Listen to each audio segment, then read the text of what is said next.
यदि नृत्य को निश्चित नियमों व व्याकरण के माध्यम से किया जाए तो वह शास्त्रीय नृत्य कहलाता है। राजस्थान का शास्त्रीय नृत्य कथक है, जिसके प्रवर्तक भानुजी महाराज को माना जाता है। भारत का भी शास्त्रीय नृत्य कथक है और जिसके प्रवर्तक अंतर्राष्ट्रीय ख्याति प्राप्त कलाकार पंडित बिरजू जी महाराज को माना जाता है। तो आज हम जो अध्ययन करेंगे वो है राजस्थान के लोक नृत्य। तो राजस्थान के जो लोक नृत्य हैं वो किसी नियम से बंधे नहीं होते या उमंग में भरकर साधारणतः सामूहिक रूप से किए जाते हैं। इनमें ना तो मुद्राएं निर्धारित होती हैं और ना ही अंगों की निश्चित परिचालना रहती है। तो चलिए हम शुरू करते हैं आज राजस्थान के लोक नृत्य। राजस्थान के जो लोक नृत्य हैं उनको 4 भागों में बांटा गया है। क्षेत्रीय विशेष के आधार पर लोक नृत्य, व्यावसायिक आधार पर लोक नृत्य, जातीय विशेष के आधार पर लोक नृत्य और धार्मिक आस्था के आधार पर लोक नृत्य। तो आज हम जिसका अध्ययन करेंगे वो है क्षेत्रीय विशेष के आधार पर लोक नृत्य। तो सबसे पहले हमारा गैर नृत्य। गैर नृत्य होता है, इसका जो प्रमुख क्षेत्र है वो है मेवाड़ और मारवाड़। यह पुरुष प्रधान नृत्य है, यानी कि इस नृत्य को सिर्फ पुरुष करते हैं। इसका जो प्रारंभ होता है वो चैत्र कृष्ण एकम से 15 दिन तक चलता है। यह होली का प्रमुख त्यौहार है। ढोल, चंग, थाली, मांदल इसके प्रमुख वाद्य यंत्र हैं। नृत्य के समय गाए जाने वाले भक्ति एवं श्रृंगारिक गीत को फाक कहते हैं। गैर नृत्य करने वाला गैरैया कहलाता है और इनके हाथों में जो छड़ी होती है उसको हम खांडा कहते हैं। घूमर गैर है वो भीलवाड़ा की प्रसिद्ध है। तलवारों की गैर उदयपुर की प्रसिद्ध है। आंगी बांगी तथा डोडी गैर बाड़मेर की प्रसिद्ध है और यह होली का प्रमुख त्यौहार है। इस नृत्य को जो करने वाले पुरुष होते हैं उनका जो परिधान होता है वो सफ़ेद अंगरखी, सफ़ेद धोती और सिर पर लाल केसरिया पगड़ी होती है और इनके हाथों में जो छड़ी आप देख रहे हैं उनको हम क्या बोलते हैं? खांडा बोलते हैं और यह होली का प्रमुख त्यौहार है। इसके बाद हम जो बात करेंगे वो है गीदड़ नृत्य।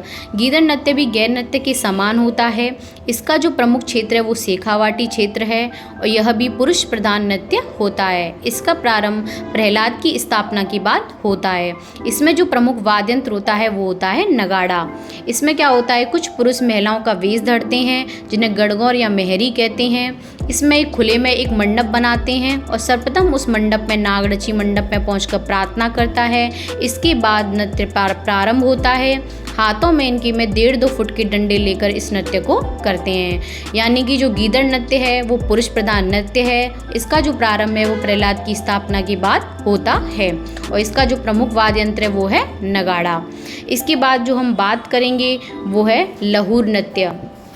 तो देखते हैं लहू नृत्य के बारे में। लहू नृत्य उसका भी प्रमुख क्षेत्र है शेखावाटी क्षेत्र और यह पुरुष महिला दोनों के द्वारा किया जाता है। यानी जो गीदड़ नृत्य है वो पुरुष प्रधान नृत्य है और जो लहू नृत्य है वो पुरुष और महिला दोनों का है।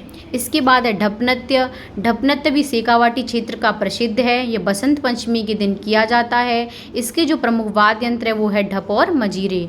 कबूतरी नृत्य प्रमुख क्षेत्र है चुरू का और यह महिला प्रधान नृत्य, जैसे कि आप वर्ड से समझ सकते हैं फीमेल बर्ड कबूतरी, तो यह महिला प्रधान नृत्य है। इसके बाद हम जो बात करेंगे वो है हमारा चंग नृत्य।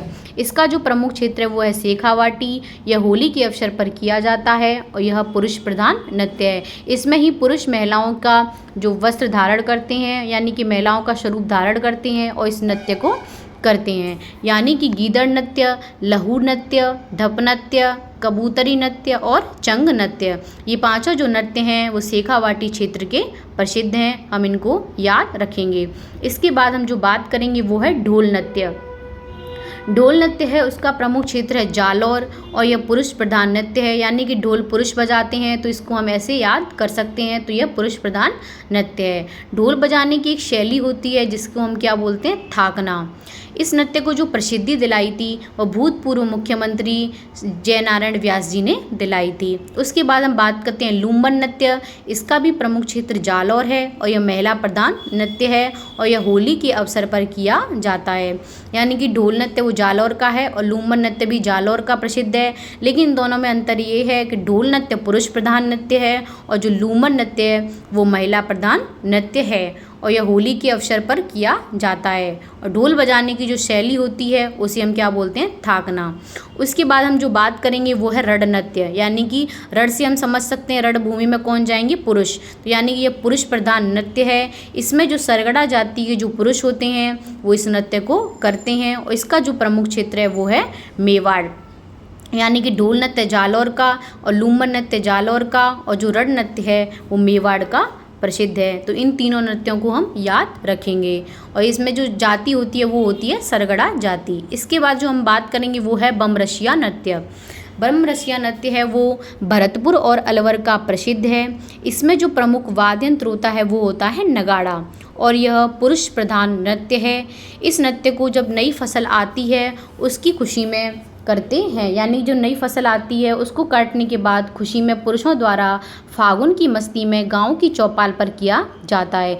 इसमें 2 फुट व्यास व 2.5 से 3 फुट ऊंचे नगाड़े को खड़े कर कर इसमें मोटे डंडे, जिसको बम बोलते हैं, उसको लेकर बजाया जाता है। दूसरा दल वादकों का होता है जो थाली को गिलास पर उल्टा रखकर बजाते हैं। इसमें चिमटा व ढोलक भी बजाते हैं। और तीसरा जो दल होता है वो गायकों व नृत्यकारों का होता है जो गा गा कर नाचते हैं। उसके बाद है चरकुला नृत्य। चरकुला नृत्य का जो प्रमुख क्षेत्र है वो है भरतपुर, और यह महिला प्रधान नृत्य है। सिर पर बर्तन रखकर उसमें दीपक रखकर किया जाने वाला नृत्य है, यानी कि जो महिलाएं होती हैं वो अपने सिर पर बर्तन रखकर उसमें दीपक रखकर इसमें इस नृत्य को करती हैं, जैसे कि आप वीडियो में देख सकते हैं। तो याद रखना, चरकुला नृत्य भरतपुर का है और बमरसिया नृत्य भरतपुर और अलवर दोनों का है। तो चलिए अब आगे देखते हैं। इसके बाद जो हमारा नृत्य है वो है अग्नि नृत्य। दिन हम नेक्स्ट वीडियो में करेंगे। अगर आपको वीडियो अच्छी लगे तो लाइक, शेयर एंड सब्सक्राइब कर लीजिए और नीचे कमेंट बॉक्स में कमेंट कर दीजिए। Thank you.